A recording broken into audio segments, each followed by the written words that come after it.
सबसे बड़ी परेशानी हम लोगों की सबकी ज़िंदगी में ये है कि क्रोध की ऊर्जा को प्रेम में कैसे बदलें।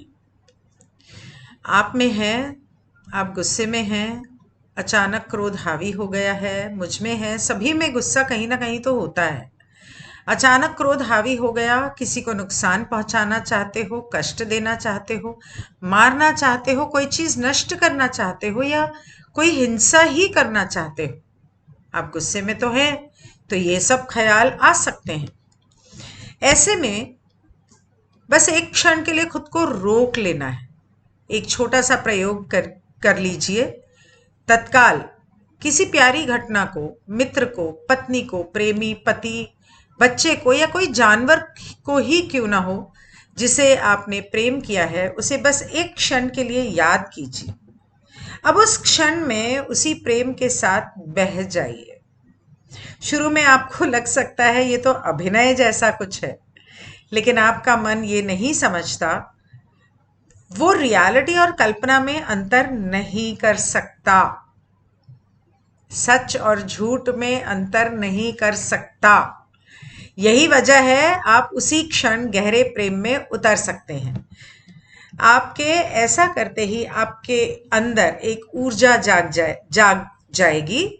वो इस बिंदु पर पहुंच जाएगी जहां उसे अभिव्यक्ति चाहिए, बाहर निकलने का मार्ग चाहिए। हमारा दिमाग जो है वो आज अब सी टाइम जो है वो एक इल्यूजन है। पास्ट नहीं है, फ्यूचर नहीं है, सिर्फ प्रेजेंट है।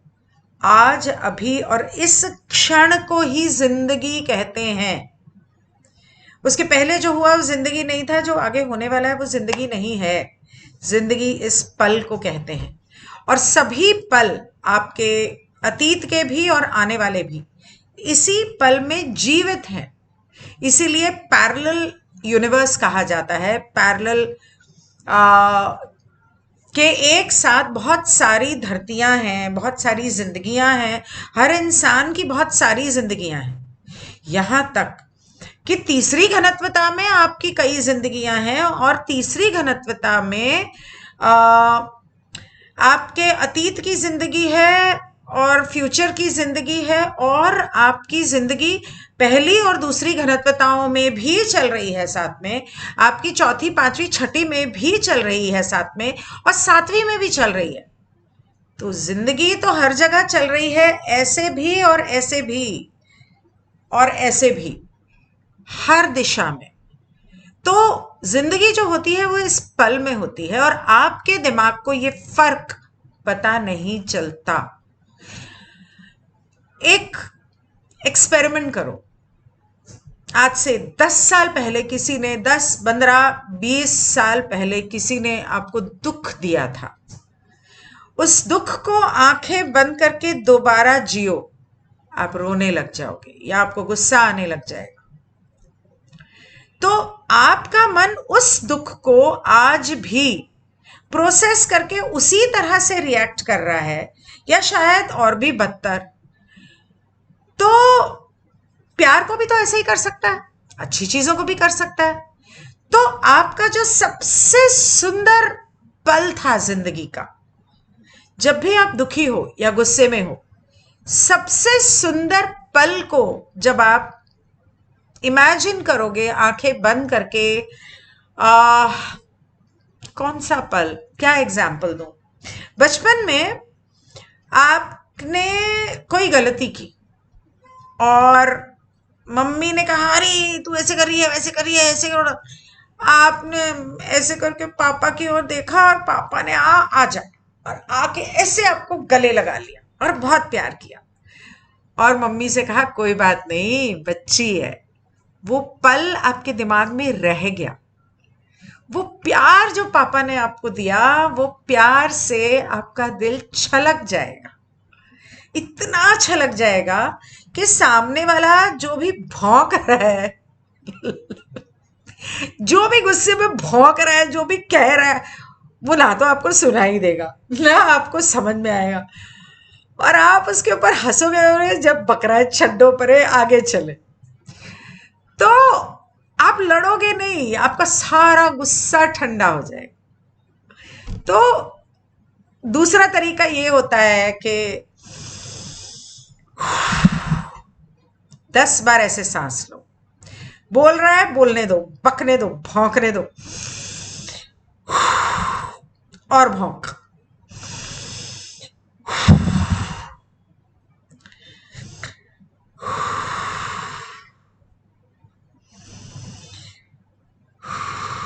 और मन में आपको गिनना है 10, 9, 8, 7, 5, 6, 5, 4, 3, 2, 1।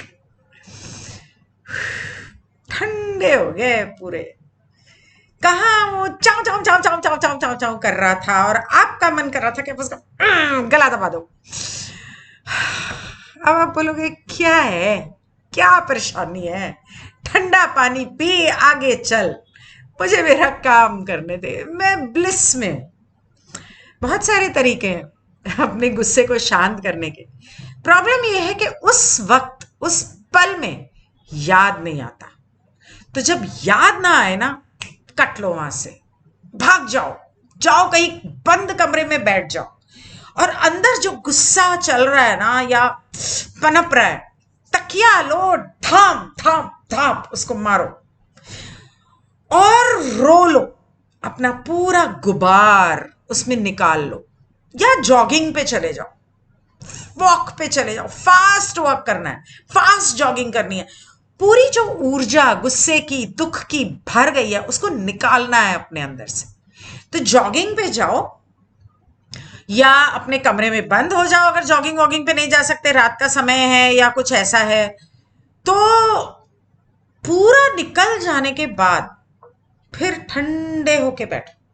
अगर पानी के किनारे जॉगिंग पे जा सकते हो, नदी, समुंदर, लेक, बेहतर, या जंगल में जॉग किया, वॉक, ब्रिस्क वॉक किया, या कमरे में जाके धूं धां तकिए के साथ करके हूं रो के फिर बैठ जाओ। गहरी सांस लो और फिर सोचो कि उसने जो भी कहा, क्या कहा इममटीरियल है, उसने जो भी कहा, मुझे क्यों बुरा लगा, मुझे तकलीफ क्यों हुई, ऐसा क्या है मेरे अंदर, उसने कौन सा पॉइंट मेरा ट्रिगर किया। क्या बचपन में मेरे साथ ऐसा कभी हुआ था कि बिना मतलब के माँ ने डांट दिया था? हाँ, हुआ था। कितनी बार हुआ था? 1, 2, 3, 4, 5। किसी और का इल्जाम मेरे सर लगा दिया था। 6, 7। पापा को झूठ बोला था। 8। हाँ, पर ऐसा हमेशा तो नहीं होता, वो तो बचपन था। अब तो मैं अपनी रक्षा कर सकती हूँ और मैं अब संभाल सकती हूँ, समझा सकती हूँ। तो मैं गुस्सा क्यों हूं और मैं क्यों लड़ूं? जाने दो, उसको ठंडा हो लेने दो। 1 गिलास ठंडा पानी पियो और अगले दिन जाके उस इंसान के सामने बैठो। हाँ भाई, क्या प्रॉब्लम थी? कल इतना चिट कर रहे थे, बहुत दिनों का दर्द, दुख तुम्हारे अंदर का गुबार निकल रहा था। असली परेशानी बताओ कि क्या है, क्या प्रॉब्लम है? उसको सॉल्व करते हैं, प्यार से बैठ के सॉल्व करते हैं। बोलो क्या हुआ? जब ऐसा करोगे तो धीरे धीरे रिश्ते सुधरने लगेंगे।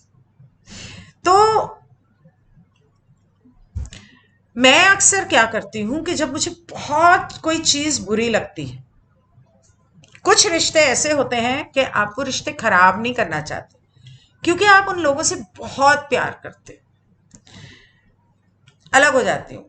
1 दिन, 2 दिन, 1 हफ्ता, 1 महीना बात ही नहीं करती, और उस दौरान मैं बहुत सोचती हूँ कि मुझे तकलीफ क्यों हो रही है, और मुझे छोड़ो, उस इंसान ने अगर ऐसा व्यवहार किया, उसको तकलीफ क्यों हो रही है, उसको किस चीज की तकलीफ है। हो सकता है मैं गलत हूं, पर सोचूं तो सही। तो फिर मैं उसे बड़े प्यार से मैसेज करती हूँ और मैसेज करते वक्त आप गुस्से में कर रहे हो, चिढ़ के कर रहे हो, जलन से कर रहे हो, बदला लेने की भावना से कर रहे हो, सामने वाले को आपकी भावना का एहसास होता है। इसलिए बहुत ठंडा होके, ठंडा पानी पी के, आराम से बैठ के बहुत प्यार से उसको मैसेज करना है, जैसे एक 2 साल के बच्चे को समझा रहे हो। देख, मेरी बात सुन, उस दिन ऐसा ऐसा हुआ, मुझे ये वाली बात बुरी लगी, मेरे ख्याल से शायद तुमने गलत समझा है, या ये भी कह सकते हो कि हमें अपने रिश्ते सुधारने हैं, बिगाड़ने नहीं हैं। तो आइंदा से अगर मेरे सम्मान का और मेरी इज्जत का ध्यान रखो तो मुझे खुशी होगी। नहीं तो होगा ये कि धीरे धीरे हम दूर हो जाएंगे एक दूसरे से, उससे ना तुम्हारा फायदा होगा ना मेरा। तो जो भी प्रॉब्लम है हम आपस में बैठ के बात कर लेते हैं, और अगर प्रॉब्लम नहीं है लेकिन तुम्हारे अंदर कोई प्रॉब्लम है तो तुम चाहो तो मैं तुम्हें हीलिंग दे दूं, या तुम हीलिंग ले लो, या फलाने से हीलिंग ले लो, या उससे ले लो। अगर मतलब ऐसा बोलना नहीं है, ये बोलना है कि हीलिंग अगर लेनी हो तुम्हें तो मुझे बता देना, मैं सोच के तुम्हें नंबर भेज दूंगी। अगर तुम्हें हीलिंग की जरूरत है तो, अगर तुम्हें लगता है कि तुम्हें हीलिंग की जरूरत है तो इस तरह से, मैं तो रैंडम एग्जाम्पल दे रही हूं तो मैं बता रही हूं, तो इस तरह से ठंडे दिमाग से उसको टैकल किया जा सकता है। गहरे आपके ऐसा करते ही आपके अंदर एक ऊर्जा जाग जाएगी, वो इस बिंदु पर पहुंच जाएगी जहां उसे अभिव्यक्त करना चाहिए, बाहर निकलने का मार्ग चाहिए, और तब सामने कौन होगा? वही इंसान होगा, तो उसके ऊपर सारा प्रेम निकलेगा। आप जैसे ही प्रेम के क्षणों को याद करेंगे, मैं कल का एक एग्जाम्पल बताती हूँ।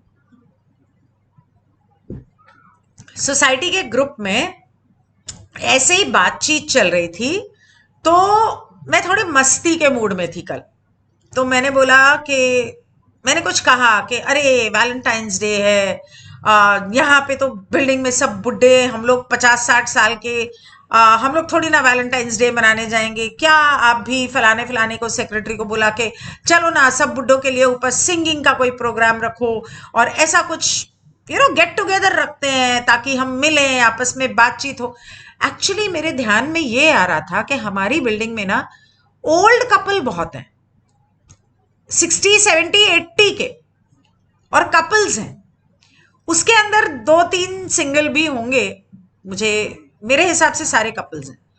अब यंगस्टर्स तो चले जाएंगे अपनी अपनी पार्टी करने, तो आज ही है वैलेंटाइंस डे, और बच्चे चले जाएंगे अपनी मटर गश्ती करने। अब ये और कुछ 2-3 सिंगल्स हैं, तो ये लोग अकेलापन महसूस करेंगे और इन्हें मौका मिल जाएगा एक दूसरे के साथ घुलने मिलने का, जो आमतौर पे नहीं मिलता किसी को। तो सब अपने अपने घर में बंद रहते हैं। तो एक बंदी है, उसको हाल ही में कैंसर से वो उभरी है, तो दुखी रहती है, परेशान रहती है। तो उसने मैसेज किया, ये क्या सोसाइटी ग्रुप पे इस तरह की बातें हो रही हैं, मुझे कुछ समझ में नहीं आ रहा है, ये कोई ग्रुप है इस तरह की बातें करने का? मैंने बोला इसको क्या हुआ? अब उसको तो नहीं पता कि मेरी इंटेंशन क्या थी। मेरी इंटेंशन थी कि उस जैसे लोग जो घर में अकेले बंद पड़े रहते हैं, जाएं और लोगों से मिले, सबको एक दूसरे का एक परिवार की तरह घुलने मिलने का मौका मिले। और मुझे पता है कि उसका अभी कैंसर से अभी उठी है, तो मुझे उसके लिए बुरा लगा। पहले तो मुझे लगा ये ऐसे क्यों लिखी, फिर मैंने देखा किसने लिखा। ओ अच्छा, ये अच्छा ठीक है, होगी परेशान बेचारी, वो अभी कैंसर से उठी है, अकेली होगी, जो भी होगा कोई बात नहीं। मैंने उसे, ठीक है आपको बुरा लग रहा है, आपको ये सही नहीं लग रहा, तो मैं डिलीट कर देती हूँ मेरे मैसेजेस। मैंने सारे मैसेजेस डिलीट किए और मैंने उसको बोला I hope now you are happy, और ये दिल से बोला, ताना मारने के लिए नहीं बोला, खुश, एंड एग्जिट मतलब ग्रुप नहीं छोड़ा, उसके बाद मैंने कोई मैसेज नहीं किया। तो वहां पर मुझे उसके लिए बुरा लग रहा था, उस पर मतलब मुझे बुरा लगा। तो फिर उसके बाद मैंने उसे लव एंड लाइट भेजा कि ताकि उसका थोड़ा मन ठंडा हो और शांत हो। तो जब कोई इंसान क्रोध में होता है, वो एक्चुअली क्रोध नहीं होता, उसके अंदर का दर्द जो है वो गुस्से में, वो जब सीमाएं पार कर गया है तो वो गुस्सा बन जाता है। जब आपको बहुत दुख होता है ना तो आपको गुस्सा आता है, और जब आपको बहुत रोना आता है ना तो वो दुख बाद में गुस्से में बदल जाता है। ये दोनों एक ही है, दोनों में कोई फर्क नहीं है। तो ऐसे समय पर ये बहुत आसान है मेरे लिए कहना और इनके लिए लिखना, और इन्होंने नहीं लिखा, मतलब मैं बोल रही हूँ, ये बहुत आसान है, हर कोई एक दूसरे को सलाह देता है। उस पल में उस इंसान के ऊपर क्या बीतती है वो सोच भी नहीं सकता इंसान, और सहम भी सकता है, गुस्सा भी आ सकता है, डर भी सकता है। कभी कभी किसी की ऊर्जा इतनी ज्यादा पावरफुल होती है कि वो एक पूरे ग्रुप के ऊपर ओवरटेक कर लेती है, डोमिनेट कर लेती है, और सबको स्तब्ध कर देती है, और इस गंदी तरीके से कि कोई रिएक्ट करने लायक ही नहीं रहता, प्रतिक्रिया करने के लायक ही नहीं रहता, और अंदर अंदर सबको बुरा भी लग रहा है, गुस्सा भी आ रहा है, और हैरान भी हो रहे कि ये हुआ क्या। ऐसे में कट लो, दैट निकल लो, वहां से हट जाओ, पीछे हट जाओ, उस इंसान से दूर हो जाओ। यही एक तरीका है, और तब बाकी की अपनी प्रतिक्रिया का। आप जैसे ही प्रेम के क्षणों को याद करेंगे उसी क्षण वह प्रेम ऊर्जा आप में प्रविष्ट हो जाएगी। फिर चाहकर भी क्रोध नहीं कर सकेंगे। जैसे ही विनाश को आप सृजन में बदल देंगे वैसे ही आप में बहुत कुछ बदल जाएगा। जब सामने वाला आप पर गुस्सा कर रहा है उस समय ये देखने के बजाय एक एग्जाम्पल देती हूं कि ये ठीक है, ये सामने खड़ा है इंसान और आपको गुस्सा आ रहा है, और अचानक आपने देखा है कितनी क्यूट है, कितनी प्यारी लग रही है गुस्सा करते हुए, ए तेरा नाक कितना लाल हो गया गुस्से में। हाँ, दोनों का गुस्सा ऐसे नीचे, पल भर में नीचे, 1 सेकंड नहीं लगता, और फिर दोनों आपस में आराम से बैठ के बात करेंगे। जैसे ही आप सामने वाले को प्यार दोगे उसका गुस्सा ऐसे नीचे आ जाएगा। ध्यान का अर्थ है भीतर से मुस्कुराना, और सेवा का अर्थ है इस मुस्कुराहट को औरों तक पहुंचाना।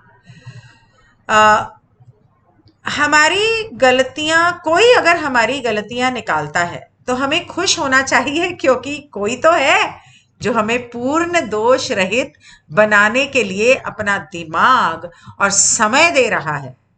ध्यान करें, ध्यान करवाएं, ध्यान सिखाएं। ग्रुप में सभी सम्मानित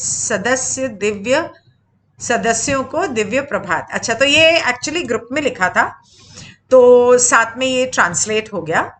तो ये था क्रोध, और बहुत आई थिंक इम्पॉर्टेंट है, क्योंकि हो क्या रहा है, जैसे जैसे समय पास आ रहा है बहुत हम सब लोगों के साथ, खास करके जो अध्यात्म के रास्ते पर हैं, रैंडम कैटलिस्ट लग रहे हैं। पा ने समझाया था रैंडम कैटलिस्ट लगेंगे, और रैंडम कैटलिस्ट लग रहे हैं। और रैंडम कैटलिस्ट का मतलब, उत्प्रेरक का मतलब है कि एवे ही अचानक अच्छा खासा था, इसको क्या हुआ, होता है ना कभी कभी कि सब हंस खेल रहे हैं, अचानक बीच में से करके उड़ जाता है, इसको क्या हुआ। ऐसे ही जिंदगी में होता है, अच्छी खासी मस्त जिंदगी चल रही और उसके बीच में कुछ ऐसा झटका लगता है। क्यों, क्या आप ऐसे खो जाते हो कि हुआ क्या, पता समझ में नहीं आ रहा ये कहां से ये भूचाल आया। तो ऐसा हो रहा है सबके साथ, और जब ऐसा होता है तो हम अपनी सारी आध्यात्मिक सीख को भूल जाते हैं, सब भूल जाते हैं। तब गुस्सा आता है, रोना आता है, सब कुछ होता है नकारात्मक। क्यों? क्योंकि लहसुन प्याज को आपको नकारात्मक की साइड लेके जो जाना है तो वो आपको उकसाएगा, चाबी भरेगा, नहीं नहीं वो ऐसा कर रहा है, गुस्सा कर, उससे झगड़ा कर, अरे वो ऐसी है, जलन कर, और तूने तो ऐसा किया था, तू दोषी है। क्या बोलते हैं उसको, गिल्ट को क्या बोलते हैं, आत्मबोध में अपने आप को सबसे लो वाइब्रेशन, जहां तक मैं जानती हूं, if I may be wrong correct me, I think guilt is the lowest vibration, और उसके बाद शायद एक और है, और फिर उसके बाद, सॉरी, उसके बाद है, या one sec I call you back, उसके बाद है डर। तो ये इस तरह की चाबियां भरता रहेगा इधर वाला, आपको अपनी ये चाबी लगानी है। सो ये था क्रोध, and I will see you in a few minutes. Good bye.